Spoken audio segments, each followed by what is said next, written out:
నమస్తే, welcome to Nationalist hub and NH TV. నేను రఘునందన్. హిమాచల్ ప్రదేశ్ సిమ్లాలోని సంఝౌలీ సెంటర్లో ఒక మసీదు ఉంది. ఆ మసీదు చుట్టూ ఇప్పుడు వివాదం రాజుకుంది. ఆ మసీదును కూలగొట్టాలి అని చెప్పి హిందూ వర్గం వాళ్ళు భారీ ర్యాలీలు, నిరసనలు తీస్తున్నారు, తెలుపుతున్నారు. ఎందుకు ఆ మసీదును కూలగొట్టాలని వారు అంటున్నారు అంటే ఏమిటి కారణం? మరోవైపు పూర్తిగా దేశవ్యాప్తంగా ఇదే అంశంపై చర్చ జరుగుతోంది. అండ్ ముఖ్యంగా ఇక్కడ గమనించాల్సిన విషయాలు కూడా చాలా ఉన్నాయి. ఎందుకు వాళ్ళు ఆ కూలగొట్టాల్సి వస్తుంది అంటే, ఒక వ్యక్తి వచ్చి ఒక బార్బర్ని కొట్టి గాయపరచడం వల్ల అతనికి కుట్లు కూడా పడ్డాయి. అక్కడి నుంచి మొదలైంది సమస్య. పూర్తిగా అక్కడ ఉన్న హిందువులందరూ కూడా ఆ మసీదును కూలగొట్టాలి, ఆ మసీదు అక్రమంగా కట్టిన మసీదు అని చెప్పడం జరిగింది. అయితే కొంత లోతుల్లోకి వెళ్తే అక్కడ కేవలం 2 ఫ్లోర్లకు మాత్రమే పర్మిషన్ ఉంది అని తెలుస్తోంది. కానీ ఆ మసీదు 5 ఫ్లోర్లలో నిర్మాణం చేసి దాన్ని ఇంకా మెల్లిగా వ్యాపింపజేసే ప్రయత్నం చేస్తున్నారు అక్కడి కొంత మైనారిటీ వర్గం. మరోవైపు దాదాపు 1000 మందిగా ఉన్న మైనారిటీ వర్గం కాస్త రోజురోజుకి వారి సంఖ్య పెరుగుతూ ఇప్పుడు 2000కు పైగానే అక్కడ ఆ సంఖ్య పెరుగుతూ వస్తోంది. కాబట్టి అక్కడ ఉన్నవాళ్ళు కాకుండా కొత్తగా వేరే ప్రదేశం నుంచి వచ్చి అక్కడ డామినేట్ చేసే ప్రయత్నం చేస్తున్నారు మైనారిటీ వర్గాలు కొంత అని అక్కడి హిందువులు అంటున్నారు. మరోవైపు వాళ్ళు ఉత్తరప్రదేశ్ నుంచి వస్తున్నారా, లేకపోతే రోహింగ్యాలు ఇక్కడికి వచ్చి తిష్ట వేస్తున్నారా అన్న అనుమానాలు కూడా వ్యక్తపరుస్తున్నారు. ఇదంతా ఒక ఎత్తు అయితే ఓవైసీ కూడా దీనికి సంబంధించి వ్యాఖ్యలు చేశారు, పొలిటికల్ వ్యాఖ్యలు. ఏమిటి అంటే, అక్కడ హిమాచల్ ప్రదేశ్లో కాంగ్రెస్ ప్రభుత్వం ఉందా, లేకపోతే బీజేపీ ఫ్లేవర్ తీసుకున్న కాంగ్రెస్ ప్రభుత్వం ఉందా అని మాట్లాడడం జరిగింది. ఎందుకు ఇలా మాట్లాడాల్సి వచ్చింది? నిజంగా అక్కడ కాంగ్రెస్ ఏం చేస్తోంది, కాంగ్రెస్కి సంబంధించిన ప్రభుత్వానికి సంబంధించిన మంత్రులు ఏమంటున్నారు, సీఎం ఏమంటున్నారు, ఇవన్నీ కూడా ఈ వీడియోలో మనం మాట్లాడదాం. మనతో పాటు బీజేపీ నేత అభిషేక్ జగని గారు ఉన్నారు, అందుబాటులో ఉన్నారు. అభిషేక్ గారు నమస్తే అండి. నమస్తే రఘు గారు. అభిషేక్ గారు, సో ఓవరాల్గా హిమాచల్ ప్రదేశ్ సిమ్లా ఈ సంఝౌలీ సెంటర్లో ఉన్న మాస్క్ చుట్టూ ఈ గొడవ నడుస్తోంది. సో ఈ గొడవను ఎలా అర్థం చేసుకోవాలి అంటే, మీరు చెప్పే డీటెయిల్స్ ఏమిటి, దానికి సంబంధించి ఎలాంటి పరిష్కారాలు ఉంటాయి అనుకోవాలి? సార్, జనరల్ గా మనం హిమాచల్ ప్రదేశ్ చూసుకున్నట్టయితే కనుక ఒక హిల్లీ ప్రాంతం కావడం వల్ల చాలా ప్రతికూల వాతావరణ పరిస్థితులు, అంటే మన జనరల్ ప్లేన్ ల్యాండ్ కి అక్కడికి చాలా డిఫరెన్స్, షార్టేజ్ ఆఫ్ వాటర్ కానివ్వండి, temperature, oxygen, other climatic conditions ఇవన్నీ వేరేగా ఉండడం వల్ల జనరలీ మీకు మైగ్రేషన్ ఇవన్నీ కూడా చాలా చాలా తక్కువ ఉంటాయి. అక్కడ అగ్రికల్చర్ కూడా మీకు కొన్ని ఫ్రూట్స్ వాటికి మినహాయిస్తే mostly rest of the valley కాకుండా రెస్ట్ ఆఫ్ ద ఏరియాలో కూడా పెద్దగా అగ్రికల్చర్ లేబర్ ఇలాంటి అవసరపడేవి కూడా చాలా చాలా తక్కువ అండి. ఫ్రూట్స్ ఉండడం వల్ల కొంచెం ఫ్రూట్ ప్రాసెసింగ్ ఇండస్ట్రీస్ ఇవి ఉన్నాయి. సో బేసిక్ గా మనం ఇక్కడ ఈ వాతావరణ పరిస్థితుల వల్ల మనం అర్థం చేసుకోగలిగింది ఏంటంటే, కల్చరల్ గా కానివ్వండి, సొసైటీగా కానివ్వండి, వీళ్ళంతా కూడా అక్కడ స్థానికులే ఎక్కువగా నివసిస్తారు. అంటే ఇప్పుడు మన హైదరాబాద్, బెంగళూరు, చెన్నై, పోనీ వైజాగ్ ఇలాంటి నగరాలతో వాటిని మనం పోల్చలేము. అక్కడ సొసైటీ చాలా హోమోజినస్ గా, దాదాపు అక్కడి వాళ్ళు, పహాడి వాళ్ళు, హిమాచలీ భాష మాట్లాడే వాళ్ళు మాత్రమే అక్కడ ఉంటారనమాట. సో ఇందులో ఏమవుతుందంటే, బయట నుండి ఎవరైనా అక్కడ వస్తే చాలా ఈజీగా తెలిసిపోతుంది. ఇప్పుడు మనము మెట్రోపాలిటన్ సిటీస్ లో కానివ్వండి, పోనీ ports, railway stations, major junctions, అట్లా ఏదన్నా, ఇప్పుడు అనంతపూర్ లో కియా ఉంది, అలాంటి చోట మీకు లోకల్ వాళ్ళు బయట వాళ్ళు పెద్ద భేదం ఉండదు, ఎందుకంటే వస్తుంటారు పోతుంటారు. సో హిమాచల్ లో అయితే టూరిస్టులు తప్పిస్తే బయట వాళ్ళు ఎవరు కూడా స్థిర నివాసం ఉండడానికి ఎక్కువగా ఇష్టపడరు. అయితే 1990 నుండి ఇప్పుడు కరెంట్ గా ఏదైతే మనం ఇష్యూ చూస్తున్నామో మస్జిద్ కి సంబంధించింది, దాని వన్ ఆఫ్ ద వ్యవస్థాపకులుగా అనుకోవచ్చు, లేదా అందులో ఉండే ఎవరైతే పర్సన్ ఉన్నారో ఆయన మొట్టమొదటిగా 1990లో 96, 97 ఆ ప్రాంతంలో టైలరింగ్ వృత్తి చేసుకోవడానికి హిమాచల్లో, షిమ్లాలో ఎక్కడో సెటిల్ అయ్యాడండి. అండ్ క్రమేపీ ఆయన ఆర్థికంగా స్థిరపడ్డాకో, దాని తర్వాత 2010లో ఇల్లీగల్ గా మొట్టమొదటిసారి సింగిల్ ఫ్లోర్ తో ఇవాళ ఉండే డిస్ప్యూటెడ్ మాస్క్ ఏదైతే ఉందో దాన్ని నిర్మించడం జరిగింది, సింగిల్ ఫ్లోర్ తో. అది కూడా కాంగ్రెస్ ప్రభుత్వం వీరభద్ర సింగ్ ముఖ్యమంత్రిగా ఉన్నప్పుడే జరిగింది. ఇది 2010లో ఇప్పుడు స్టేట్ గవర్నమెంట్ ప్రెషర్ వల్ల మున్సిపల్ కార్పొరేషన్ కూడా అబ్జెక్షన్ తెలిపినప్పటికీ దాన్ని డిస్మాంటిల్ చేయడం కానివ్వండి, దానిపైన చర్యలు కానీ తీసుకోలేకపోవడం జరిగింది. సో అప్పటి నుండి క్రమేపీ పెరుగుతూ 40, 50, 60 ఇలా ఉందా సంఖ్య పెరిగి పెరిగి పెరిగి సుమారు 100-200 మధ్యలో ఈ నెంబర్ ఉండింది. కానీ గత 1.5 year లో చాలా షార్ప్ రైజ్ చూస్తూ సుమారు 2000 మందికి పైగా ఇవాళ ఇప్పుడు ముస్లిం మతానికి చెందిన వాళ్ళే ఎక్కువగా వచ్చి అక్కడ సెటిల్ అవ్వడము, ఈ మస్జిద్ ని ఒక మస్జిద్ లా కాకుండా దాన్ని 5 ఫ్లోర్స్ కట్టేసి హాస్టల్ లాగా కూడా వాడుకుని అక్కడ కొందరు ఉండడము. అట్లా బేసిక్ గా హిమాచల్ లో చట్టం ఏంటంటే అక్కడ ప్రభుత్వం కూడా గవర్నమెంట్ ఆర్డర్స్ ఇవ్వడం జరిగింది.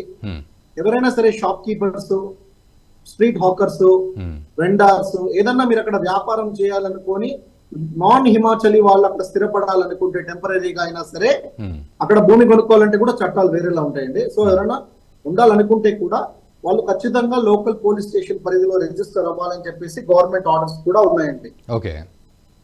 ఇది కాకుండా మీరు ఎవరికన్నా అద్దెకి ఇల్లు ఇవ్వాలనుకున్నా బయట నుండి వచ్చిన వాళ్ళని, మీరు అంటే వాళ్ళు ఏ మతానికి చెందిన వాళ్ళైనా సరే ఇక్కడ మీరు ఎవరైనా ఎంప్లాయ్ చేసుకోవాలనుకున్నా, సో బేసికలీ ల్యాండ్ లార్డ్స్ కానివ్వండి, బిజినెస్ ఓనర్స్, ఎంప్లాయర్స్ ఎవరైనా కూడా బయట నుండి వచ్చే వాళ్ళతో మీరు ఏదైనా ట్రాన్సాక్షన్ పెట్టుకుంటున్నారంటే వాళ్ళ డీటెయిల్స్ వాళ్ళు ఖచ్చితంగా కూడా లోకల్ పోలీస్ స్టేషన్ లో నమోదు చేసుకోవాలి. లేదా వీళ్లపై IPC 188 సెక్షన్ కింద కేసు నమోదవుతుందని హిమాచల్ ప్రదేశ్ ప్రభుత్వం ఎప్పుడు ఆర్డర్లు కూడా ఇవ్వడం జరిగిందంటే అది మీపై కూడా ఉన్న బాధ్యత. మీరు ఎవరికన్నా ఇల్లు అద్దెకిస్తే బయట వాళ్ళకి వాళ్ళు రిజిస్టర్ అయ్యారా లేదా అన్నది కూడా మీరు తెలుసుకోవాలి.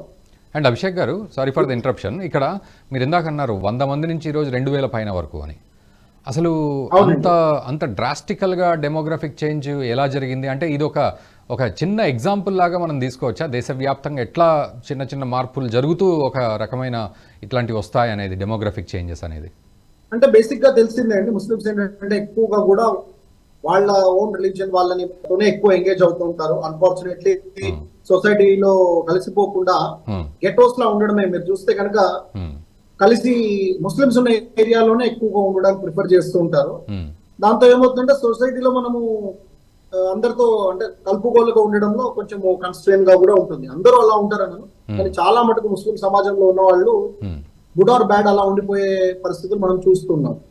అయితే వాళ్ళు అక్కడ ఉన్నందుకు మరి తోడు తెచ్చుకోవడానికి ఎవరైనా తెచ్చుకుంటారా, లేదా మరి ఇతర పొలిటికల్ ఎజెండాస్ ఉంటాయో ఏముంటాయో తెలియదు, కానీ ఖచ్చితంగా కూడా ఇల్లీగల్ మైగ్రేషన్ అన్నది జరుగుతుంది. ఒక రాష్ట్రం నుండి మీరు అక్కడ వచ్చి సెటిల్ అవ్వాలి అంటే ఎస్, భారత రాజ్యాంగం ప్రకారం ఎవరైనా ఎక్కడైనా వెళ్ళొచ్చు, కానీ ఇవాళ నాగాలాండ్ దాటాలంటే పర్మిట్ తీసుకోవాలి. నాగాలాండ్ బార్డర్ లో మనం ఎంటర్ అయిన స్టేట్ బార్డర్ లోకి అట్లా రీజనబుల్ రెస్ట్రిక్షన్స్ ఉంటాయి. ఇవాళ మనం శ్రీశైలం అడవిలో సలేశ్వరం జాతర అటువంటి వెళ్ళాలంటే పర్మిషన్ తీసుకోవాలి. అట్లా కొన్ని రిజర్వ్ ఫారెస్ట్ లోకి వెళ్ళాలంటే ఉంటాయి. అట్లాగే హిల్లీ ఏరియాస్, బార్డర్ స్టేట్స్ లో కొన్ని చోట్ల రెస్ట్రిక్షన్స్ ఉన్న దగ్గర కూడా లోకల్ చట్టాలని గౌరవించాలి. సో ఇవాళ అక్కడ జరిగే పాపులేషన్ చేంజ్, డెమోగ్రఫీ చేంజ్ ఏదైతే ఉందో అది ఖచ్చితంగా కూడా చట్ట పరిధిలో లేనిది, చట్టానికి వ్యతిరేకంగా జరుగుతున్న కార్యకలాపాలే ఖచ్చితంగా. అవుట్ ఆఫ్ డిగ్రీ ఇందులో ఏదన్నా ఇంటెన్షన్ కూడా వాళ్ళు చూడగలిగితే, అంటే ఎక్కడన్నా ఏదైనా క్లాసెస్ జరగడము, బ్రెయిన్ వాషింగ్ ఏదో జరుగుతున్న ఎవిడెన్స్ దొరికిందంటే గనక NSA కింద కూడా వీళ్ళపైన ఖచ్చితంగా కూడా కేసెస్ కూడా పెట్టొచ్చు. బట్ అక్కడ ప్రభుత్వం రెండు రకాలుగా, అంటే అక్కడ మినిస్టర్ ఒక రకంగా మాట్లాడుతున్నారు 2010లోనే దీనికి సంబంధించి క్రమ కట్టడము అని, మరోవైపు అటు చీఫ్ మినిస్టర్ మాత్రం చట్టాన్ని చేతిలో తీసుకునే వాళ్ళ మీద కఠినమైన శిక్ష ఉంటుంది అంటున్నారు. ఇప్పుడు ఇద్దరు మంత్రులు ఓపెన్ గా స్టేట్మెంట్స్ ఇచ్చారండి. ఎందుకంటే వాళ్ళు రేర్ గా కాంగ్రెస్ లో ఉండే హిందువులని మనం చెప్పుకోవచ్చండి వాళ్ళ గురించి. ఓకే. మంత్రి అనిరుద్ గారు కానివ్వండి, ఇంకొక మంత్రి విక్రమాదిత్య, రాజవంశీకులు విక్రమాదిత్య గారు కానివ్వండి, ఇద్దరు కూడా బహిరంగంగా సుస్పష్టంగా ఇలా ఇల్లీగల్ గా సెటిల్ అయిన ముస్లింల పైన మేము చర్యలు తీసుకుంటాము, దీన్ని ఖండిస్తున్నాము, వ్యతిరేకిస్తున్నాము అని మొహమాటం లేకుండా చాలా స్పష్టంగా చెప్తున్నారు. ఎందుకంటే వాళ్ళు హిమాచలీస్ జనరల్ గా కూడా కట్టర్ హిందువులుగా ఉంటారండి. అంటే అక్కడ క్షత్రియ గుణము కలిగిన వాళ్ళు కూడా అంటే ఉన్నారు, రాణాస్ అని ఇట్లా డిఫరెంట్ కమ్యూనిటీస్ ఉన్నాయి. వాళ్ళు ఏంటంటే స్పష్టంగా చెప్పేస్తారు. అయితే ముఖ్యమంత్రికి బహుశా పైనుండి ప్రెషర్ ఉండొచ్చు. హిమాచల్లో వీళ్ళు అక్కడ ముస్లింస్ కి ప్రో స్టేట్మెంట్ ఇవ్వడం వల్ల వాళ్ళకి ఏదో ఓట్లు పడేంత పెద్ద పాపులేషన్ అక్కడ ముస్లింస్ కి లేదు, అంటే ఓట్ల శాతాన్ని ప్రభావితం చేసేంత అయితే లేదు. కానీ హైకమాండ్ నుండి ఉన్న ఇన్స్ట్రక్షన్స్, ప్రెషర్ వల్ల ముఖ్యమంత్రి అక్కడ కాంగ్రెస్ ముఖ్యమంత్రి అలాంటి స్టేట్మెంట్స్ చేసి ఉండొచ్చు. ఏది ఏమైనా ఇది ఇంత పెరిగి వాళ్ళకి చాలా పెద్ద ప్రాబ్లం లా మారింది అని ఆల్రెడీ అక్కడ లోకల్ పాపులేషన్ దీన్ని గ్రహించేసిందండి. మారుమూల ప్రాంతాల్లో ఉండే వాళ్ళందరికీ కూడా ఇవాళ చేరిపోయింది. సోషల్ మీడియా మాధ్యమాల ద్వారా కానివ్వండి, యూట్యూబ్ ఛానల్స్ ద్వారా కానివ్వండి, మీడియా మెయిన్ స్ట్రీమ్ మీడియానే చేయాలని ఏం లేదు. వాట్సాప్ లో కూడా ఎన్నో వీడియోలు వైరల్ అయిపోయాయి. వీళ్ళు తిరిగే సందుల్లోనే వాళ్ళు కొత్తగా వచ్చి వాళ్ళు నమాజ్ చేస్తున్నందుకు ట్రాఫిక్ పై ఆంక్షలు విధించడము, ట్రాఫిక్ ని ఇల్లీగల్ గా ఆపేయడం, ఇలాంటివన్నిటి వల్ల కూడా లోకల్స్ కి ఒకే మాటలో నేను చెప్పాలంటే హిమాచల్ కు హం దూసరా కశ్మీర్ నహీ బన్నే దేంగే అని నాకు అక్కడ స్థానిక మిత్రులు కూడా చెప్పారండి. సో వాళ్ళ పక్కనే వాళ్ళ ఇంటి వెనుక జరిగిన నష్టాన్ని వాళ్ళు చూసుకున్నారు కాబట్టి, పొరుగిల్లైన కశ్మీర్ లో జరిగిన నష్టాన్ని చూసుకున్నారు కాబట్టి ముందుగానే మేలుకొన్నారు. ఆ సంఖ్య 2,000 2 లక్షల ముందే 2,000 ఉన్నప్పుడే మేలుకొన్నారు. ఇల్లీగల్ స్ట్రక్చర్స్ కానివ్వండి, ఇల్లీగల్ ల్యాండ్ గ్రాబింగ్ కానివ్వండి, illegal movement of people, illegal settling of people, ఇవన్నిటిపై కూడా మేము పోరాటం చేస్తామని చెప్పారు. సో ఈ సంఖ్య వాళ్ళు చిన్న చిన్నగా స్కాటర్డ్ అయి ఉన్నప్పుడు బయటపడేది కాదు, కానీ 5 ఫ్లోర్ల భవంతి నిర్మించడము అండ్ ట్రాఫిక్ ఆపడము, వేల సంఖ్యలో జనాలు పోగొవడము, వందల సంఖ్యలో వేల సంఖ్యలో పోగొవడము, అండ్ అక్కడ లోకల్ గా ప్రశ్నించిన ఒక వ్యక్తిపై దాడి చేసి అతని తల పలగొట్టి 14 స్టిచెస్ పడే విధంగా అతన్ని గాయపరిచినప్పుడు దాంతో పొంచి ఉన్న ప్రమాదము లోకల్స్ రియలైజ్ అయ్యారు. ఎగ్జాక్ట్లీ, అవును.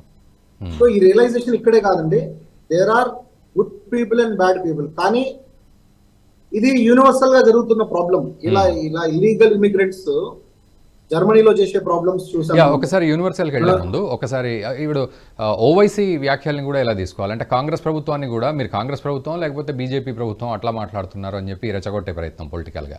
అంటే అందుకే అదే ఇదో రకమైన బెదిరింపు. బేసిక్ గా ఏంటంటే ఎప్పటికన్నా దేశంలో ఉన్న ఎక్కడ ముస్లిమ్స్ కైనా కూడా ఆయన టేకేదారి తీసుకున్నాడు అనమాట. వాళ్ళ గురించి చేసి పెట్టేది ఏముండదు, కానీ అన్నిటిపైన ఒక మాట మాట్లాడేసరికి ఈయన దేశంలో అత్యంత పెద్ద ముస్లిం నాయకుడు అని తనని తాను ప్రొజెక్ట్ చేసుకునే ఆరాటం తనది. కానీ తను గ్రహించాల్సింది ఏంటంటే ఇది ప్రజా పోరాటం, ఇది రాజకీయ పోరాటం కాదు. అండ్ అక్కడ చాలా స్ట్రాంగ్ బేస్ ఉన్న మంత్రులు ఉన్నారు, మంత్రుల కన్నా ఎక్కువ వాళ్ళు చాలా స్ట్రాంగ్ హిందువులు. ఇట్లాంటి సీరియస్ ఇష్యూస్ టచ్ చేస్తే కనుక ఆల్రెడీ ఆర్థికంగా చాలా లోపలికి ఉన్న స్టేట్, చాలా ఒక ఫెయిల్డ్ గవర్నమెంట్ అని పబ్లిక్ లో ఉంది. వాళ్ళు దీన్ని జాగ్రత్తగా ఆచితూచి వ్యవహరించి సాల్వ్ చేయకుంటే గనక ఇది కాంగ్రెస్ పార్టీకి, కాంగ్రెస్ ప్రభుత్వానికి కూడా చాలా పెద్ద ఉపద్రవంగా మారే అవకాశం ఉంది. అంటే అభిషేక్ గారు, సమాజం మేలుకున్నది కాబట్టి 90% ప్రాబ్లం సాల్వ్ అయిపోయింది. ఇప్పుడు ఈ ప్రాబ్లం ప్రభుత్వం వల్ల వచ్చి పడింది. అంటే అభిషేక్ గారు, అంటే నిజంగానే ప్రభుత్వం మరి ఎట్లా ఇప్పుడు ఈ పొలిటికల్ ప్రెషర్ కి ఏమైనా తలొగ్గే పరిస్థితి ఉంటుందా, లేకపోతే నో కాంప్రమైజ్ అంటూ ఇల్లీగల్ కట్టడాన్ని కూల్చేసే పరిస్థితికి వస్తుందంటారా మరి ప్రజల ప్రెషర్ తోటి? ప్రజల ప్రెషర్ తోటి ఖచ్చితంగా ఇది జరిగి తీరుతుంది. ఆ ఇల్లీగల్ స్ట్రక్చర్ కూడా తొలగించబడుతుంది. లేదంటే కూడా లీగల్ గా కూడా చర్యలు తీసుకోవడానికి హైకోర్టు ఆర్డర్ ద్వారా అది చేయించడానికి ఆల్రెడీ అక్కడ స్థానిక జాగృత హిందూ కార్యకర్తలు పనిచేస్తున్నారు. కానీ ప్రభుత్వము ఈ మంత్రులు చెప్పినట్టుగా కరెక్ట్ గా చేయకుంటే గనక ఈ మంత్రులు కూడా రేపు ప్రభుత్వంలో ఉంటారో లేదో నాకు తెలియదు అంటున్నానండి. అట్లా ఎందుకంటే ఆల్రెడీ బలహీనపడ్డదండి.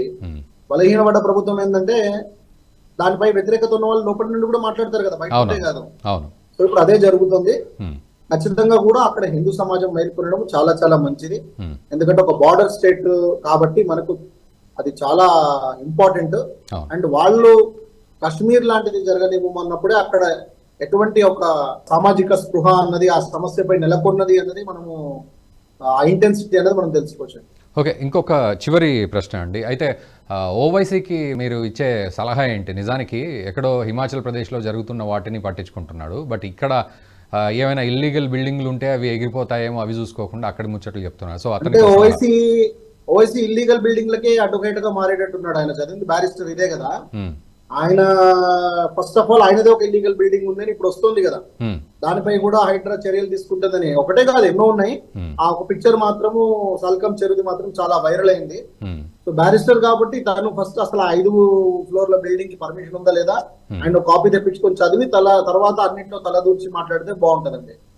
ఎందుకంటే ఏది మాట్లాడినా కూడా చట్టపరంగానే మాట్లాడతాను, నేను చట్టపరంగా దాటను అంటాడు. కాబట్టి మరి అంత చదువుకున్నాడు, అడ్వకేట్ బ్యారిస్టర్ లండన్ లో చేసి వచ్చాడు. కాబట్టి ఫస్ట్ ఆ బిల్డింగ్ తాలూకా పర్మిషన్ ఉన్నదా ఒక్కటి వాట్సాప్ లో తెప్పించుకోమనండి, తర్వాత ఏ స్టేట్మెంట్ అయినా ఇవ్వమనండి. Thank you very much Abhishek గారు, థ్యాంక్ యూ వెరీ మచ్. మీ అమూల్యమైన సమయాన్ని మాకు అందించినందుకు. సో అది పరిస్థితి. మొత్తానికి హిమాచల్ ప్రదేశ్లో ఒక మాస్క్ను కట్టడం అయితే జరిగింది. అయితే అది ఇల్లీగల్ కన్స్ట్రక్షన్గా తెలుస్తోంది. అయితే ముఖ్యంగా అక్కడ ఒక మంత్రి ఏమంటారు ఇది వక్ఫ్ బోర్డుకి సంబంధించిన ల్యాండ్ అని, మరోవైపు ఇంకొక మంత్రి ఏమంటారు ఇది గవర్నమెంట్కి సంబంధించిన ల్యాండ్ అని. ఏదేమైనప్పటికీ కూడా అక్కడ కేవలం 1-2 ఫ్లోర్ వరకే అక్కడ పర్మిషన్ ఉంది, మిగతా 3 ఫ్లోర్లకు పర్మిషన్ లేదు.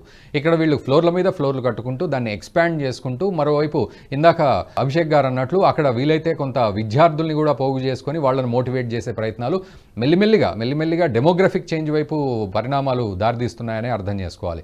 మనం చాలా సందర్భాల్లో డిబేట్లో మాట్లాడుకున్నాం డెమోగ్రఫిక్ చేంజ్ అనేది. అయితే దానికి ఆజ్యం పోస్తున్నారా ఇక్కడ హిమాచల్ ప్రదేశ్ ఈ సంఝౌలి అనే ప్రాంతంలో అన్నట్టుగా అనిపిస్తుంది అక్కడ సిచ్యువేషన్. అయితే హిందువులు మేల్కొని అక్కడ అనుకోకుండా ఒక జరిగిన గొడవ వల్ల వాళ్ళు మేల్కొని ఆ అక్రమ కట్టడాన్ని కూల్చివేసేయాలి అనేది వారు చెప్తూ ఉన్నారు. మాస్క్ను కూల్చివేయాలని కాదు, అక్కడ అక్రమ కట్టడంగా ఉన్న ఆ అంతస్తులన్నింటినీ కూల్చివేసేయాలి. మరోవైపు అక్కడ చట్టబద్ధంగా కూడా అక్కడ ఏమైనా జరిగితే చట్టబద్ధంగా అన్నీ జరగాలి తప్ప డెమోగ్రఫిక్ చేంజ్ రూపంలో గనక కాశ్మీర్ లాగా మళ్ళీ హిమాచల్ ప్రదేశ్ మారితే మేము ఒప్పుకొని అట్లా మారనివ్వం అని చెప్పి వారు అక్కడ మాట్లాడుతున్నారు. చూద్దాం, ఇది ఇంకా ఇక్కడ అప్డేట్స్ అందుతూ ఉన్నాయి. సో మరి నెక్స్ట్ ఎలాంటి అడుగులు పడతాయి? ప్రభుత్వం కూడా ముఖ్యంగా అటు కాంగ్రెస్ ప్రభుత్వానికి సంబంధించి కూడా అటు చీఫ్ మినిస్టర్ సుఖ్వీందర్ సింగ్ సుక్కు చట్టాన్ని ఎవరి చేతిలోకి తీసుకున్నా కూడా ఊరుకునేది లేదంటున్నారు. మరి ఈ అక్రమ కట్టడాన్ని కట్టిన వాళ్ళ పరిస్థితి ఏంది, లేకపోతే ఆ కట్టడం పరిస్థితి ఏంది అనేది కూడా ఆన్సర్ చెప్పాలి. మరోవైపు అందులోనే కాంగ్రెస్కి సంబంధించిన కొంతమంది లీడర్లు మాత్రం ఇది అక్రమ కట్టడం అనడం కూడా జరుగుతోంది. ఇదంతా తీసుకొని అటు అసదుద్దీన్ ఓవైసీ కూడా దీనికి సంబంధించి వ్యాఖ్యలు చేశారు. అయితే కాంగ్రెస్ పార్టీయా ఇది, లేకపోతే బీజేపీ పార్టీయా ఇట్లా మాట్లాడుతుంది అని చెప్పి, అంటే కట్టడం గురించి ఆపోజిట్గా అంటే రియాలిటీ గనక కాంగ్రెస్ పార్టీ మాట్లాడినా కూడా దుమ్మెత్తిపోసే ప్రయత్నం అటు ఓవైసీ చేస్తారనేది ఈ సందర్భంగా కూడా అర్థమవుతోంది. నిజానికి హైడ్రాలో ఆయన బిల్డింగ్లు ఏమైనా కొట్టుకుపోతాయా చూసే పరిస్థితి ఇక్కడున్నా కూడా హిమాచల్ ప్రదేశ్లో మసీదు గురించి మాట్లాడుతున్నారు కాబట్టి ముందు ఆయన సొంత ఇలాఖాలో ఏం జరుగుతుందనేది చూసుకోవాల్సిన పరిస్థితి. Right, stay tune. ఈ వీడియో మీకు నచ్చినట్టయితే లైక్ చేయండి, 10 మందికి షేర్ చేయండి. అలాగే కామెంట్ల రూపంలో మీ అభిప్రాయాలను మాతో పంచుకోండి. Nationalist hub group of channels ను సబ్స్క్రైబ్ చేసుకుని తెలుగునాట జాతీయవాద జర్నలిజాన్ని ప్రోత్సహించండి. ఈ వీడియో కింద ఉన్న బెల్ ఐకాన్ పై క్లిక్ చేయడం మర్చిపోవద్దు.